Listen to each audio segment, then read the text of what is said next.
Hello and welcome to The Right Idea, where we discuss the people, policy, and politics that drive Texas. I'm your host, Brian Phillips. I'm the Chief Communications Officer at the Texas Public Policy Foundation. And with me, as always, is our Chief of Research, Derek Cohen.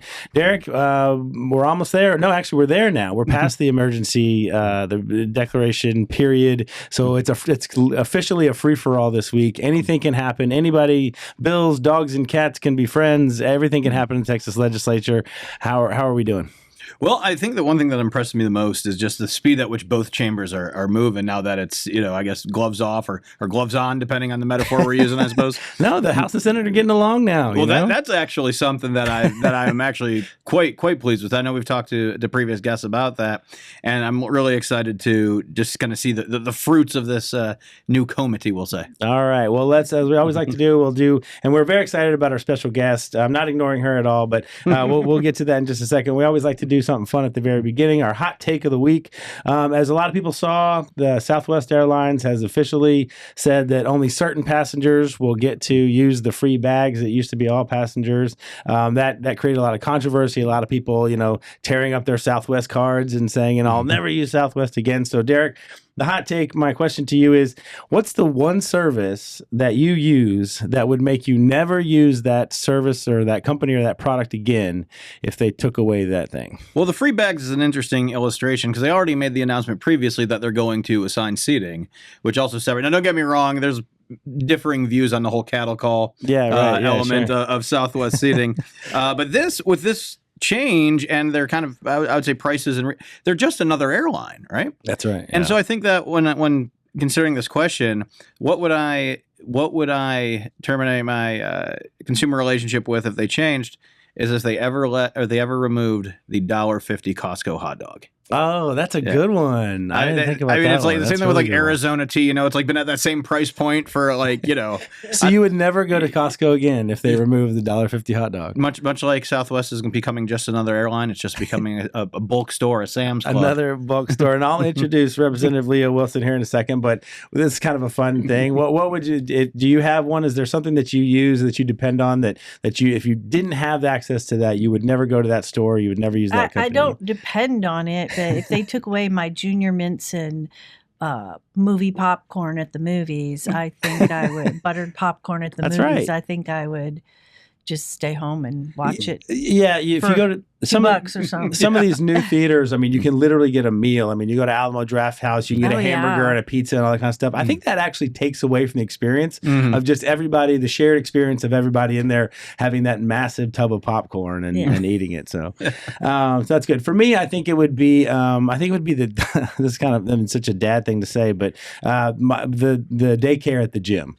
I don't think I would ever make it to I know a lot of you are probably saying, you don't look like you make it to the gym anyway, Brian. but no, the daycare, if I wasn't able, if we didn't have that hour to have my daughter play around and get after it, I don't know if I would ever make it on the treadmill. So so that would probably be the one for me. All right, well, let that be a lesson to you, Southwest. Do the right thing and listen to customers. All right. My favorite part of the show is our shameless plug. This week, I'm back to plugging what I always plug, which is the Post. It's our newsletter. It's our weekly newsletter. It comes out on Thursdays. It's got some exclusive commentary from me. It's got kind of a recap of all the things that TPPF is working on, all the issues that are going on in the legislature, and always something kind of fun at the end, very Texas-centric fun at the end of the newsletter. You can subscribe to that if you're not already at texaspolicy.com/the Post. All right, well, let's get to why we're all here. We are super thrilled, super honored, and excited to have Representative Terri Leo-Wilson with us. Thank you for joining the show. You're welcome. Thank you for Terri Leo-Wilson is a dedicated state representative who has faithfully served her district and Texas with unwavering commitment and passion. Representing District 23, which encompasses parts of Galveston County, she brings a wealth of experience, particularly in the area of public education, which is where I kind of want to focus our talk today. She was a public school teacher. She served on the State Board of Education, been in the House since 2023, where she now serves on the Public Education Committee, but that doesn't really even scratch the surface in terms of your knowledge and experience with public education, which what I want to jump into right from the get-go. Let's set the stage. The governor put out one of his emergency items, of course, was school choice and ESAs and all that, and that kind of opened up the Pub Ed Committee to talk about all kinds of things. You had 2 marathon committee hearings. Yes. What were the numbers, Derek? Over 20 hours for each one? So yes, well, they've heard 2 of them so far. They had HB2, 2, which was the funding component, and HB 3, which is the ESA component. And I think it was 16 and 20 respectively, give or take. So my question, just to get started, is how do you prepare for something? If you know going in that you're going to be there for, almost an entire day, how do you even prepare for something like that? Well, the preparation is not altogether that obviously reading through the bills and then writing down, perhaps the questions that you want to ask. But the bills that we have heard have been marathon bills. Even yesterday evening, we had House Bill 6, which was a discipline one. We didn't think we were going to have that many testifiers, but we still went to 12:30. Wow. So we started at 8 and went till 12:30. So I think that the bills are transformative. And so House Bill 2, House Bill 3, there's a lot in there, and there's a lot that will change the way that we are doing things.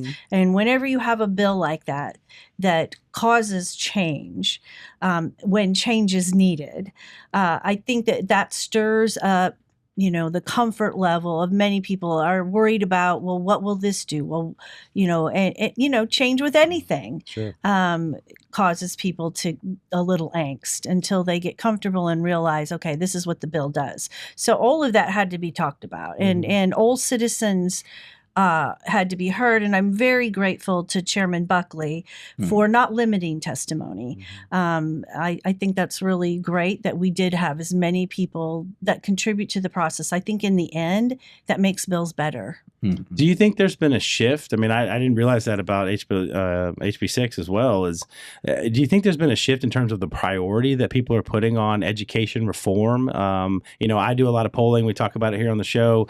Border security or inflation seems to be those top issues. But then you have hearings and you get this outpouring of people who want to have their voice heard on these reforms. Do you feel like that's been a shift in the last 4 or 5 years, maybe since the pandemic or so? Or has it always been there? I do think so. I think the pandemic woke a lot of people up. I think that was a good thing. I have been an advocate for changing instructional materials, making sure that we have high quality instructional materials for years now. I was 12 years on the State Board of Education. So those things have always been really important to me. As a 38-year public school teacher, I can tell you that is a teacher's number one tool, and we have got to get that right.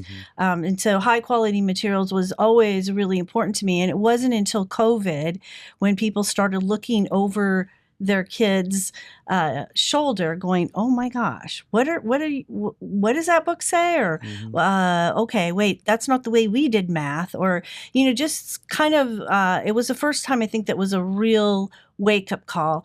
Long gone are the days where kids, and hopefully we've ended that somewhat with House Bill 1605 last session, but kids very rarely have a hard textbook anymore. It's digital, and so a lot of times parents aren't as engaged because they feel like they're kind of out here and they don't know what's going on there. And so unless you ask your child to log in and you're reading what they're reading, you really don't know. And we have a different society. I mean, we used to have one parent stay home. And both parents are working nowadays. So it is a different life and it is a different mentality. So part of it's cultural, but part of it, we have lost our way in education. And I think that has been evident by the fact that we continue to pour more money in, but test scores have declined. Why is that? And we have to get to the reasons behind that. So, and I want to get to HB3 for sure and talk about that marathon session that you had. But, again, generally, you talk about getting back to the way that we used to do things. And yet there's always this push to do it the new, more innovative way. Maybe it's cheaper. And instead of having all those textbooks, instead you can just download a PDF or something. So there's benefits. There's kind of those trade-offs. But does it feel like we've traded off too much and we still need and we've lost something in terms of the curriculum and the approach to learning? Some things. I mean, the curriculum in Texas, the Texas Essential Knowledge and Skills, is very solid. It's a good set of, this is what your third grader needs to know before they move to the fourth grader, or before they move to the fourth grade.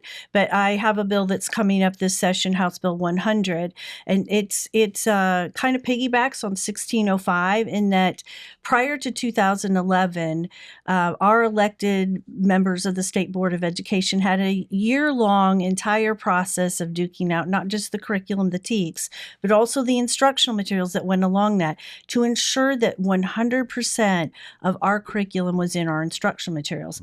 And that went by the wayside after 2011. Publishers started self-certifying their materials to TEA. It was the fox guarding the hen house. And so we're testing kids to know 100% of that curriculum piece, but we don't give them instructional materials that contain more than 20% of the TEKS. How fair has that been to students? It hasn't been. Or to parents or teachers or schools. Because they're getting A's and B's on the tests in the classroom, but then they take the star, and then it performs, they don't perform well. And even on the NAEP scores. And we are still struggling our way back from COVID too. I mean, private schools, public schools, the whole lot. I mean, it just did a lot of damage to students. We know those loss of instructional hours were critical. You've been, Derek, I'll get to your question in just a second, but you've been a lifelong conservative supporter of school choice, but also public education advocate. So how do you, some people think that it's either one or the other. You're either for school choice or you're, for the public schools. You have made a forceful argument that it shouldn't be that way. So how do you, what's your, when you talk to constituents back in your district, how do you explain that those things shouldn't be at odds? They should not be at odds. We must do both. We can do both. This is Texas. And so I have that absolute confidence, and we have the surplus to do both. I mean, we really do. We cannot ignore and not work towards improvement in what's going on in public schools. And that is really where the bulk of our kids are. And so, by no means would this be abandoning them just because one size does not fit all. And just because, we have parents now that have one kid in homeschool, one kid in public school, and one kid in a private school. Parents have recognized for a long time that each one of their children is very, very different. And what works for one doesn't work for the other. So this is not in competition whatsoever. The Texas Constitution, our founding fathers, charged the legislature with a system, coming up with creating a system of publicly funded free schools. It never identified what the system was. It never said ISDs. Right. And so in 1997, we added to that system charter schools. And so my hope is in 2025, we add accredited private schools and homeschools to that system of public funded K through 12 schools. It's not you hear all the time, well, that's a subsidy for private schools. It's not. We are charged with, as a legislature, our founding fathers said that this was important for liberty, for knowledge, and that it was that important that we were going to, as public, fund that. So taxpayer funding already goes through K through 12 education, and we're just giving more options. In the states, there's 32 states right now that have passed school choice, and so that's the beauty in Texas coming in late, I guess, is that we can look at what worked, what didn't work. But one thing we know for sure is that the states that have lots and lots of different choices are the ones where competition has created a system where all boats rise. And so that's a beautiful thing. And that's what we really want. We want well-educated students, whether that comes from public school or private school or homeschool. We want a citizenry that understands how to keep and preserve our great republic. Absolutely. Derek? Well, I like to yes and that and just say that I think that if you pose to the founding fathers of Texas that, the sole dolor of public education would be the government and no one else, they'd probably take an issue or two with that. Exactly. I don't think it was ever designed to end up with that mentality, and people, well, this is just going to, fund kids that are already in private schools. But the priority scholarships will go to those tiers of low income levels. And for special needs students. I think, as a former special ed public school teacher, that the majority of parents are very, very happy with special services being provided in their public school. Public schools in general do a really great job, but there are individual students and individual situations and individual schools where parents really are the best determiners of what is the free and appropriate education. That appropriate education for their child should be decided by them. Well, we had a lot of good moments coming out of the hearing. Oh God, it was a week ago. It's or over a week ago now. We had a lot of good moments coming out of that hearing, and I think that we saw a lot of exchanges elevated. And one of the ones that I think really stuck with a lot of people, and it was promoted by Governor Abbott as well, was you calling into question the prioritization of some of the spending. Now, I don't even stipulate to the premise that this is going to defund in any way, shape, or form public schools. I don't stipulate to that premise, but even if so, you called into question some of the prioritization. Are they going to cut teachers, or are they going to cut frivolous things? I just want to use that to tee it up and kind of tell us a little bit about your mindset on that question. Yes. I mean, it's always frustrating. And it was always frustrating when I was teaching school as well. And I don't know if it's more of a scare tactic or not, that if we don't, pass this bond measure, or if we don't do this, and the same thing, House Bill 3 is going to hurt teachers, and we're going to have to make cuts. And, God forbid we don't make cuts to consultants or lobbyists or the football program or whatever it is. It's always teachers. Teachers are going to be cut. Teachers are going to lose jobs, which is absolutely completely false. This ESAs are for less than 2% of the population, so statewide. So this is not going to be a mass exodus, and teachers are not going to lose their jobs. But they always talk about when there's shortages that we're going to cut teachers, and that is. I think that really has become more prevalent since in 2019 was the first time that the state of Texas decided to supplement or help with teacher salaries. And so now many districts, since 2019, that was the first time. Many don't realize that. They think that's always the state's responsibility. Right. The problem with the state doing it is the state doesn't know who those good teachers are in a district. Everybody gets a raise no matter what outcomes that teacher might produce. The really great teacher will get the same pay raise as one that they're trying to terminate. So it's just not a good process or a good policy to have the state step in. But since we have, districts have not prioritized teachers or classrooms or students. Only 30%, and House Bill 2 will raise that to 40% of basic student allotment goes for teacher salary increases. The rest of basic allotment is unaccountable money. So it can be spent on a superintendent bonus. It can be spent on a school board retreat. It can be spent on many other things. And districts have got to get back to putting teachers first in their budget. It's the most important thing in a classroom. And if you can't get that right, and if you can't prioritize that right, you have got problems as a school district right off the bat. And for me, it's frustrating that districts would tell their teachers, well, sorry, you need to go to the state and ask for that because that's their job now. Did you ever feel as a teacher, or since being in the legislature, and not to get too political with it, but just to be direct, did you ever feel like teachers were being used as pawns, as ways to create anger or frustration on the part of the community, or even within the industry of teaching? Using teachers as pawns as a way to, create that pressure on the legislature to put more money into the system. I do think that the teachers unions, TASB, all of the different associations with teaching and education in general, oftentimes don't tell teachers the truth. They're not telling them the truth about both House Bill 2 or in particular House Bill 3. So that is very frustrating. And I find it very disappointing that we have lost civil discourse on this matter.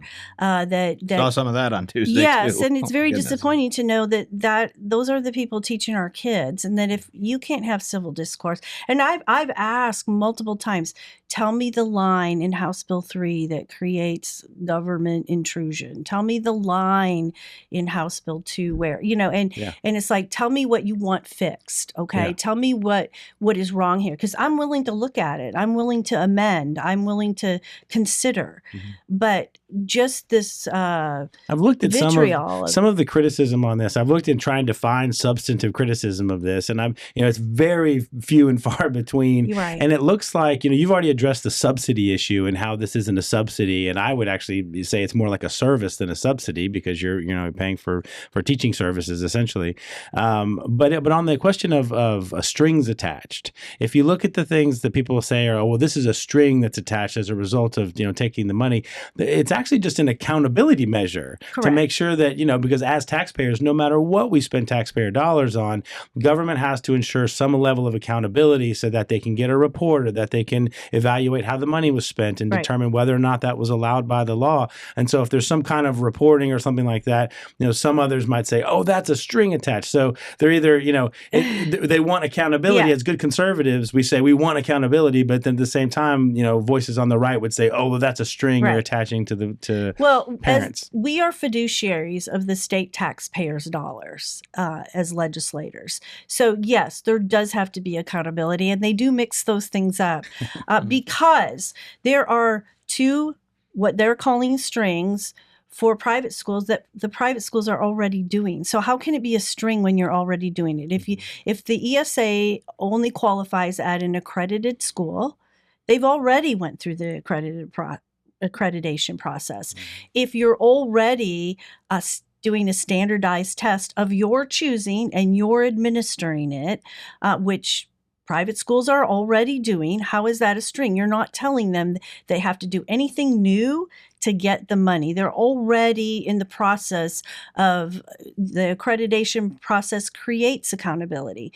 Private schools have the ultimate accountability in that if a parent if they don't produce positive student outcomes, if they don't produce something that's satisfactory, at least, those parents will take their money or their ESA elsewhere, and that school will fail to exist. We fund public schools no matter what the outcome is. Right. And so they have a very higher form of accountability. On homeschools, in the House bill, there is no strings.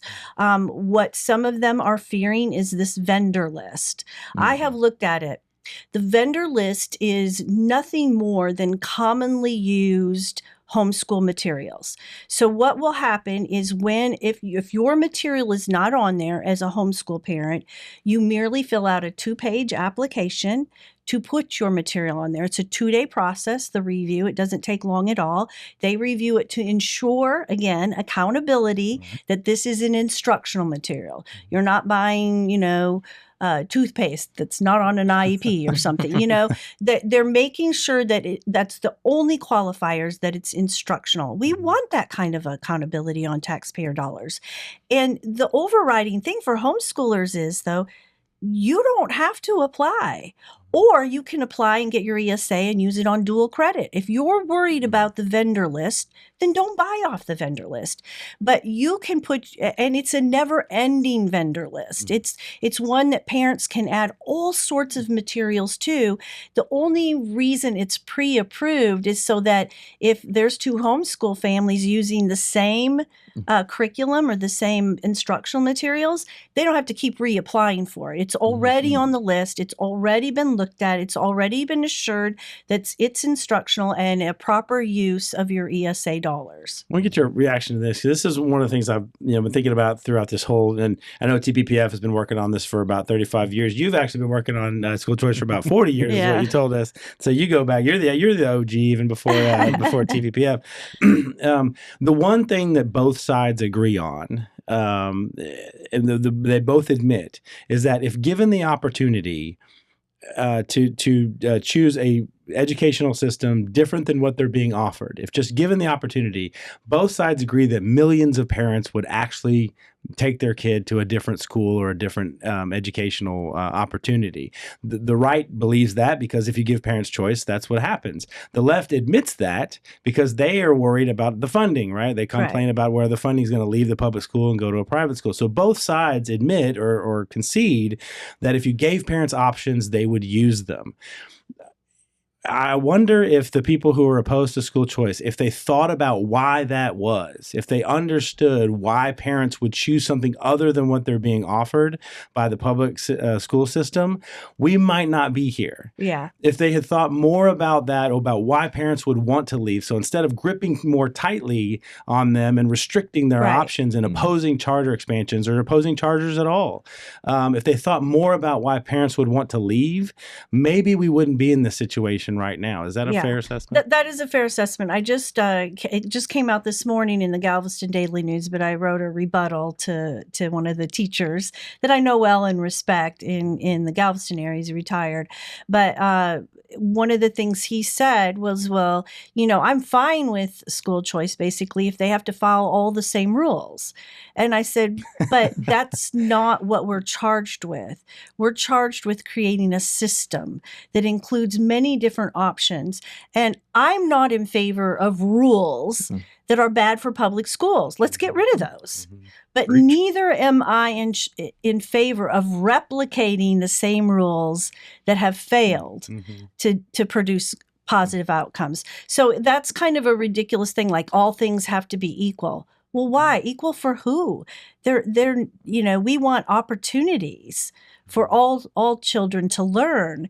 But this system of just, well, it has to be exactly fair, or I don't want my tax dollars going there.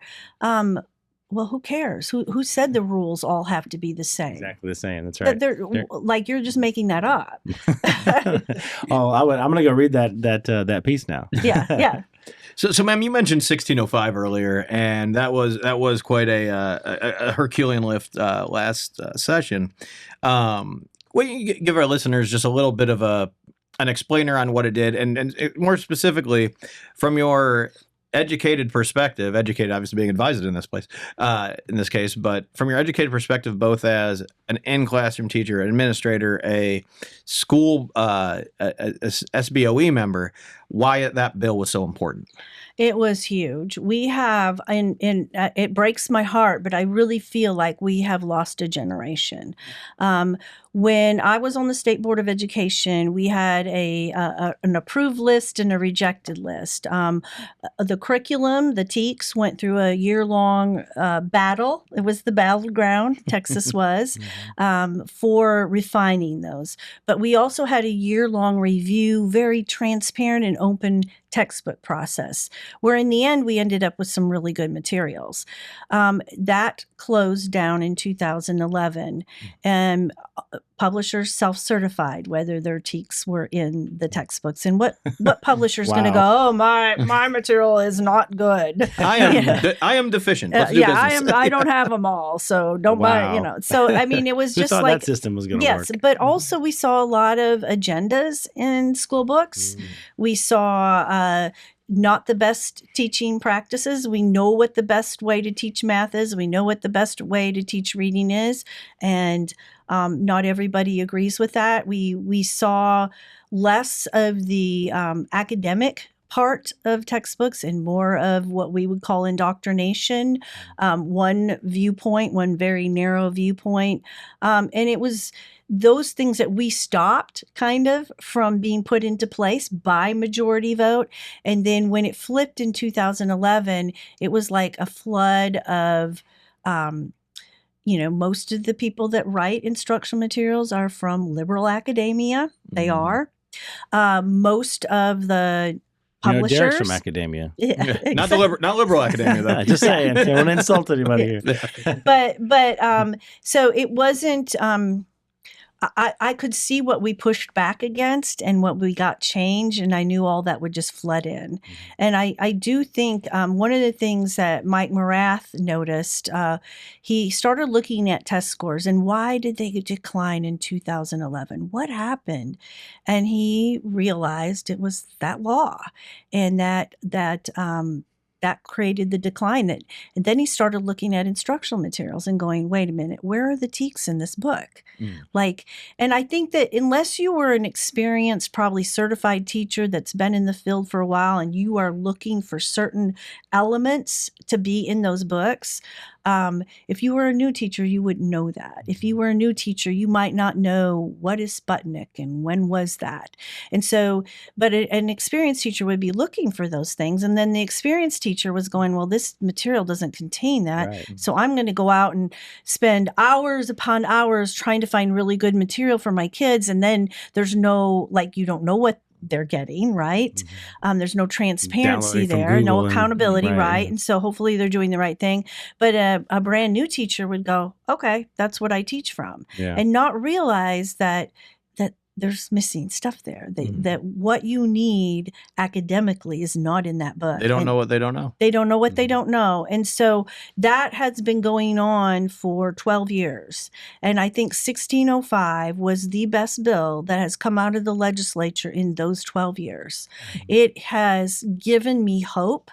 And just as somebody that's fought this battle for a really long time, I think back and I moved to Galveston to retire. I was not moving to Galveston. So much for that. And we were like, okay, let's don't tell anyone how active we were in Harris County and like, and we started getting involved in some things. But and then this seat opened up and I didn't like the people running in it. And I decided that we were going to do it and we didn't have any money. And it was just, but we'll never win. We'll just get on stage. Well, and no, debate. we were fighting to win. Okay. I don't do that. I always fight to win. And so I'm very competitive as well. But, and my husband is a great partner and he's in it with me. But when we won the seat and 1605 happened, I sat in my seat. And I thought, okay, God, what I had written off that would never change, this gives me hope. And I got the privilege of sitting in the seat, watching the world move.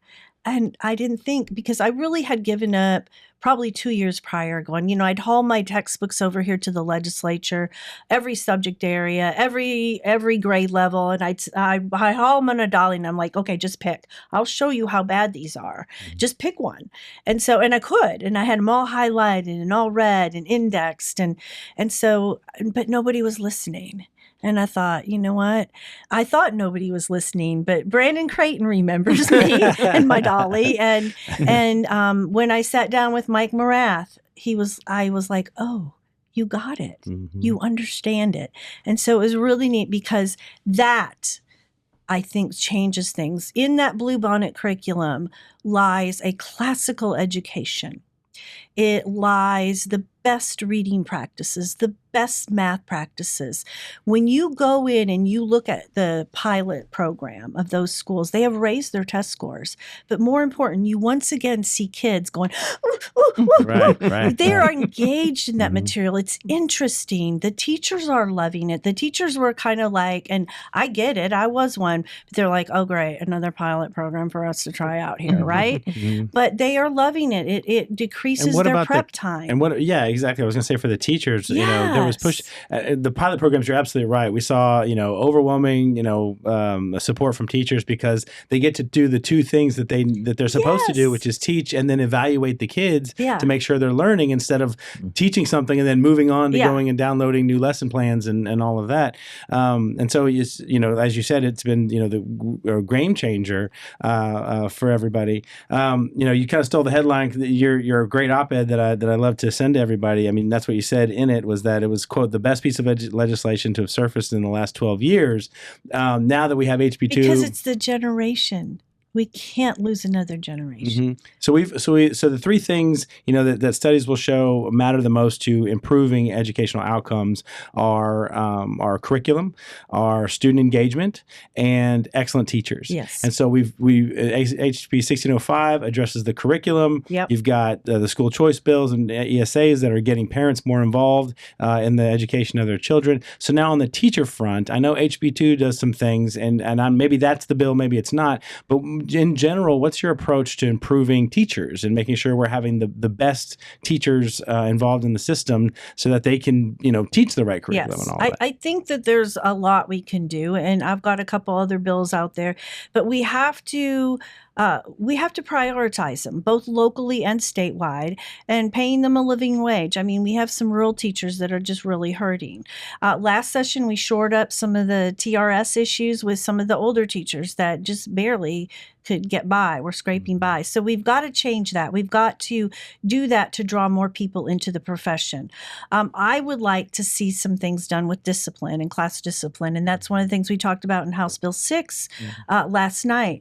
But I think that it should be standard practice, especially when we are dealing with 56% of our incoming teachers are not certified, and they have no classroom management skills. You have to know how to de-escalate behaviors as an instructor. When kids are engaged and have high quality materials, that's part of it. If you don't have that, you are going to have some behavior problems right there. It's boring to some of the smarter kids. It's not picking up some of the kids that are struggling. You've got to have that in, but you have to, I think we have to do more on the discipline front. I think that's one of the number one complaints I get from teachers. I have a bill right now that will offer low-income housing to include rural teachers. We are doing some more with rural allotments in House Bill 2. We are looking at that issue of teacher retention.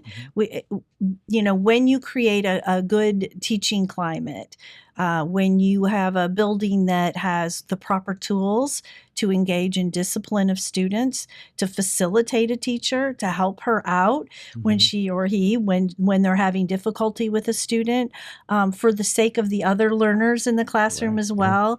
Those are things that we can do to support teachers. And I mean, they will have we're increasing that basic allotment. 40% will be for teacher raises. It will be up to the districts how to allocate that. But out of the 40%, 75% must be spent on teachers, nurses, and librarians, and then a lower threshold, but also bus drivers, paraprofessionals, all the other people that support teachers. So we've got to do that, and we've got to do a better job at our universities of training teachers, because sometimes they don't do that. And I really love the programs that get teachers in the classroom early on, like their junior year. Why wait till the last 6 months even of your senior year to get out there in a classroom and going, oh, this is not for me. What do you do then, right?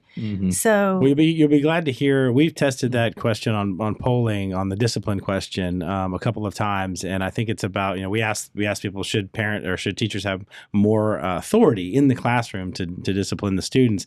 It's about 85% of Texans. So you have nothing but support. And I'm not really even sure who would be in the 10 or 12% who would be against that. Maybe they snuck a bunch of 8th graders into the poll. I'm not sure. 4 out of 5-5-year-olds say that this bill's nonsense. Exactly.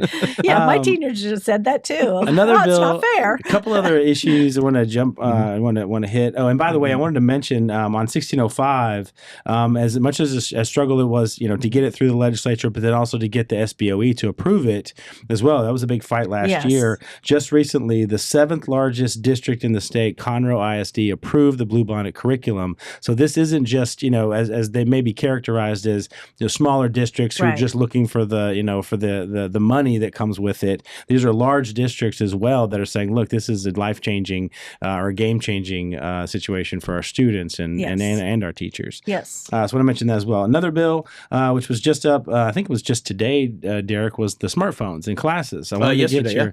Yesterday. They heard that in the morning, and then they went to, you said 12:30? Yeah. Oh my goodness! Representative Fairley, HB 1481, which prohibits smart devices from being used during classroom instructions. Your thoughts on that bill? Well, I have a different thought. I hate them. Okay, as a teacher, I really do. I agree with the whole premise of. They distract, they take away from the learning environment, and social media is harmful. I agree with all of that premise, but I'm kind of a limited government person, and I'm not so sure that that is a role of the state. I would like local districts to make policies, and many of them do have cell phone policies. And I do think, again, one size does not fit all, and I do think we need to take that into consideration. For instance, when I taught school in the housing projects or in Title I schools, those kids are known for losing or breaking their laptops or their tablets. And there's usually a fine or a fee involved in paying that to get it back. When they didn't have it, I put their assignments on their cell phone. That was the only way to get them to keep them up with the rest of the class until they were able to perhaps pay the fine. Sometimes somebody could come in and help with that fine. But that, and also, we do live in a day where we have seen teachers not do the appropriate thing, not do the right thing in the classroom.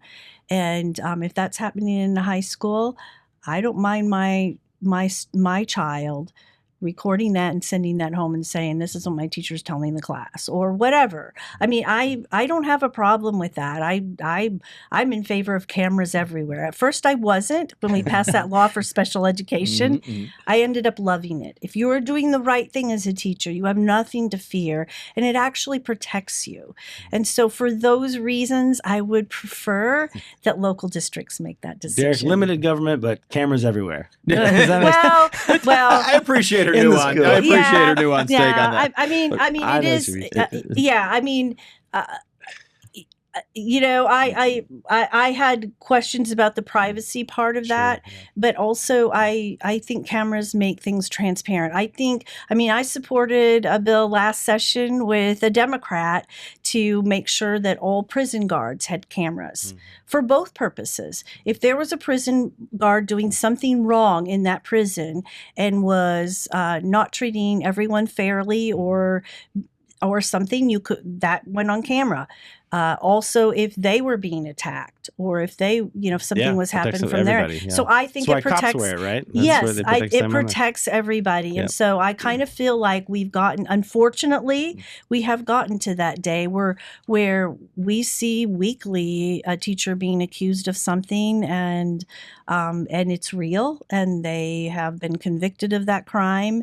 And so I would prefer that districts and parents make those decisions. So I'm a little bit different on that. That's one. great.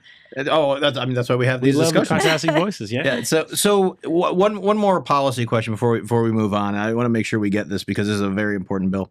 HB 610.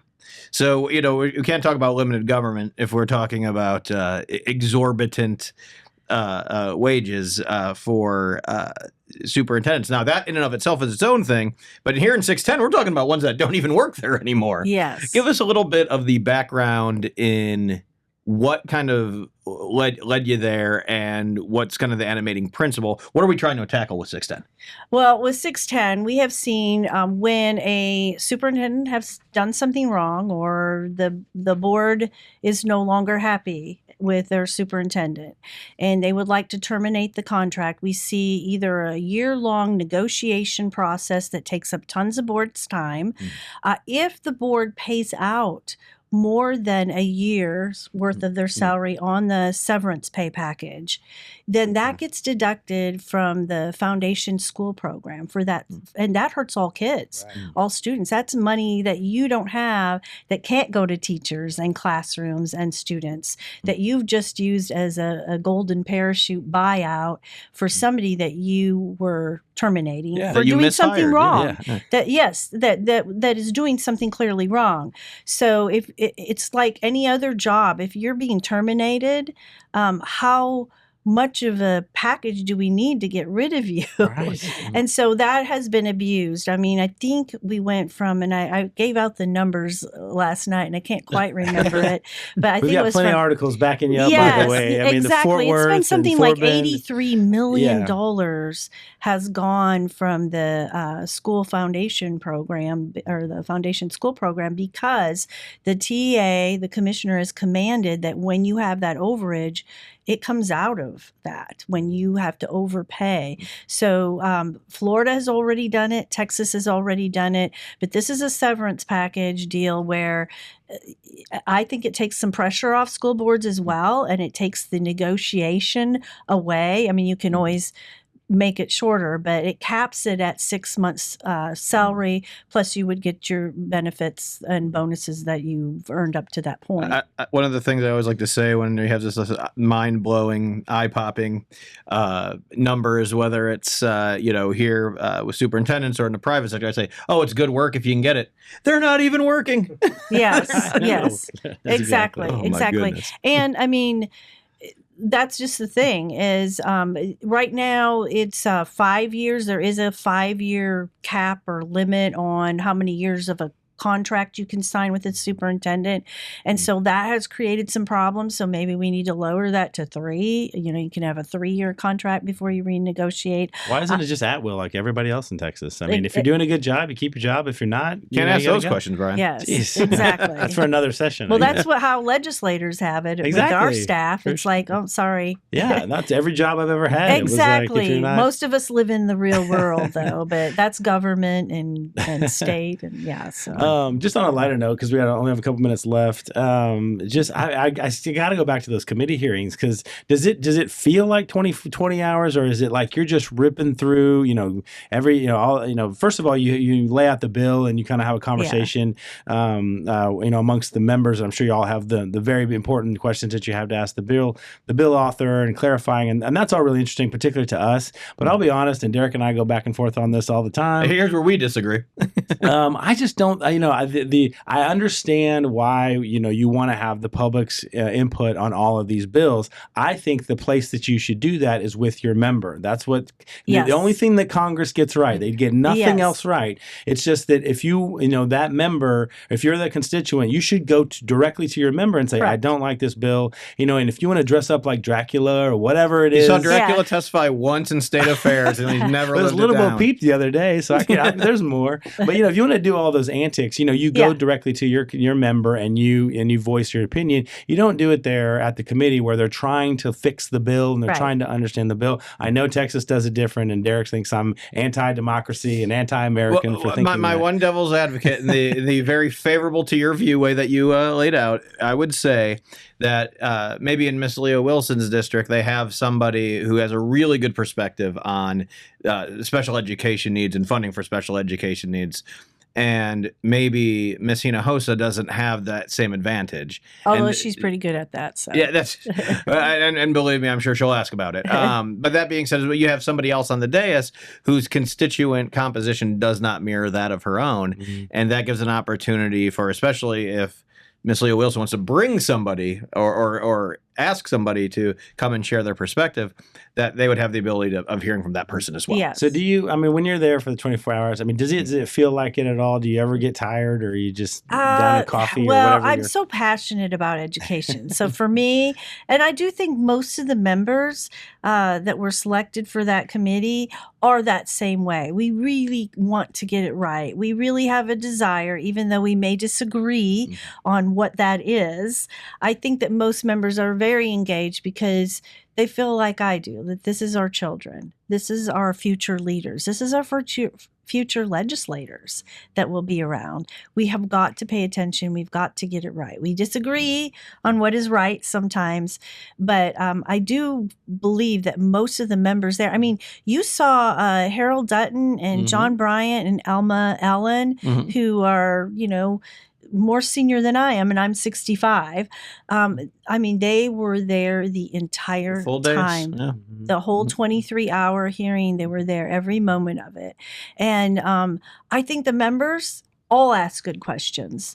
I do think a little bit like you that sometimes when you're just repeating a shrill or you're repeating something and you're not contributing. You're not contributing. You're not saying, okay, there were some of those that would come up there and say, on line such and such, can I make a suggestion? Did you think about this? Those are helpful. But just coming in and saying, this is government takeover or whatever. Not even anything about the bill. And you're hearing this is government takeover, but where in the bill is there government takeover? When you hear that over and over and over, it is on repeat. And, being members of the pub ed committee too, all of us have been targeted by the entire state. So it is more. Comes with the territory, it is, yes, but it is overwhelming in that normally we are just answering mainly the concerns of people in our districts. But we are voting, and our vote counts for the whole state when we're voting. So I do try, if they come back with constructive insight or criticisms, especially if it's a teacher, especially if it's somebody that has some knowledge in that background and can bring light to something that I did not see, that's always welcome. But it is frustrating to just have the people saying things that the bill doesn't even say or that the bill doesn't even do, and just the steady pace of it. So what's next? So the next step is to vote it out of committee. We're hearing that'll happen in the next week or so. We'll, fingers crossed. No? I hope so. The House moves at a slower pace. We can't suspend rules every day like the Senate. So rule. We actually do this when we say Senate rules. We just more like every day. That's right. Yeah. So we can't add more than one subject area, and the Senate can come over with 12. So it is a slower, more deliberate process. Plus, we have 150 members. Sure.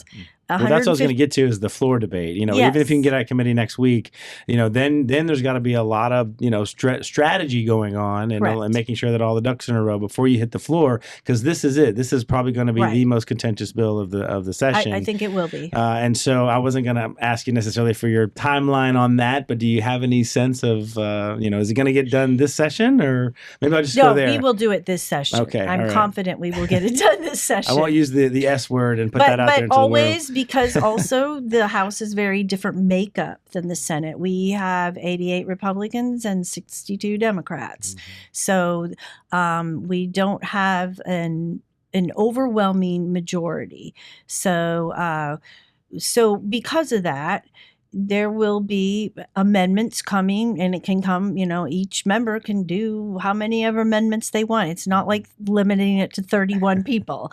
So we do have more members, and we do have more opposition in philosophical opposition, in that, we have a substantial amount of Democrat opposition to the bill.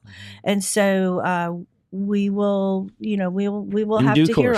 We'll have to hear all that debate, and we will have several amendments to deal with, way more than the Senate, most likely. And the Senate kind of does things behind the scenes and quietly and properly and prim, and the House does it on Twitter. The cake is baked by the time you see what's in it. Correct, exactly. But the House is, ruthless and action and all sorts of things that we never know what's going to pop up, because that is where we duke it out, so to speak. Right. We don't duke it out behind the scenes. We duke it out there. Yeah. Well, we certainly feel here at TPPF that school choice is an idea whose time has come in Texas. And although 32 other states beat us there, and it will no longer be our national nightmare that we don't have school choice here. So we're very hopeful that it success in the Senate, in the House. But even then, the bill will likely be different. There'll be a conference committee, and there'll be some more debating and wrangling and all throughout the session. And I think the important thing too is this is an option. You have to apply for it. This isn't something mandatory from the state. These are what your options are as a parent. That's it. And you can choose to do that or choose not to do that. You have choice. The government is not coming in and telling you what you must do. You do what you want to do, what you feel is best for your children. And that may well be your local school. In one of my counties, I also have Chambers County. They don't have one accredited private school. So unless they're going to use an ESA for homeschooling, they don't have that option, but they are probably the most worried that this is going to affect their smaller rural schools. And it will, the bill is really intended to address those situations where you will be a student that's stuck by zip code in a failing school. Well, at the end of the day, I mean, you used the P word, parents, a bunch, which I love because I never hear from the left. The left's always very worried about money. They're always worried about, the industry and the employees, and they never really talk about parents. But you come at it from a very different perspective, which is the purpose of education is for the child and making sure that the parent feels confident that the child is getting the education that they need. So, what's your message to parents, as we continue to move through this contentious debate, what's your message to parents in your district? Well, I think this opens a door for more choices. Like I said in the beginning, the more choices a state has, the better their test scores have been. They have either, increased for both public school students and private schools, or they've stayed the same. So there has not been, I know there's all these reports of Arizona and whatever, but all of that was bogus. I mean, the superintendent of Arizona schools has already disapproved of that. They took a really small slice after COVID in Florida and was trying to tie that, but they neglected to say that all schools, our NAEP scores have gone down since COVID. So, looking at it in a fair, balanced thing, but part of that is student happiness and parent happiness with school choice.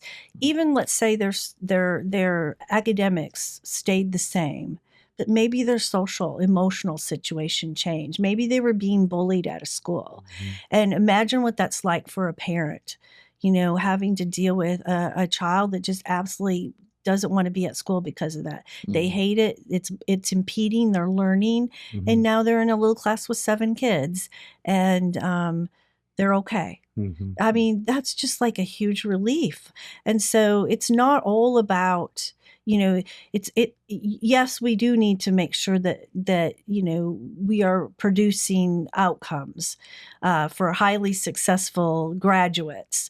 But we also need to look at the emotional, social well-being of that child. And when that is going well, mom and dad are happy. Absolutely. Even beyond all the NAEP scores and all of that, parent satisfaction is one of the most important metrics that we could look at. So Representative Terri Leo-Wilson, thank you so much. This is great. I told Jefferson before we started we could go for like another 2 hours, but you're not supposed to do that with podcasts.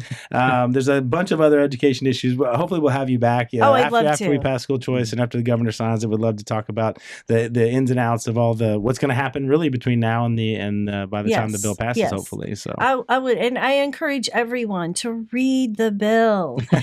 So many people testify and they don't read the bill. They just read what somebody has said about the bill. But read the bill and then, bring that to your state rep and say, hey, I'm concerned about this, because I think reading the bill will put many of your fears aside.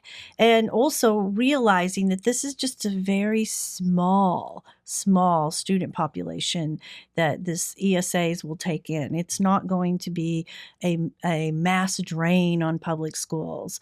And I don't even know how they calculate all that out when, like in my Chambers County, where they're telling people all that the money that their school will lose, well, they don't have an ESA option there. So how do you calculate that? I think she actually just solved our problem, Brian, with the suggestion that they read the bill. So when you have little Bo Peep and Dracula testifying, they at least have to swear when they check that, when they're an affiant to when they say that they're going to not perjure themselves and all that, when they sign up to be a witness, you can say, have you read the bill? Check yes or no. Okay. Let's see, we can come to a compromise on that. Exactly. Right. Democracy in action. There you go. Representative Leo-Wilson, thank you so much for being with us. This is awesome. Thank you for being here. And thank you for listening, and thank you for watching. And as we always like to say at the end of our show, do good and risk the consequences. We'll see you next time.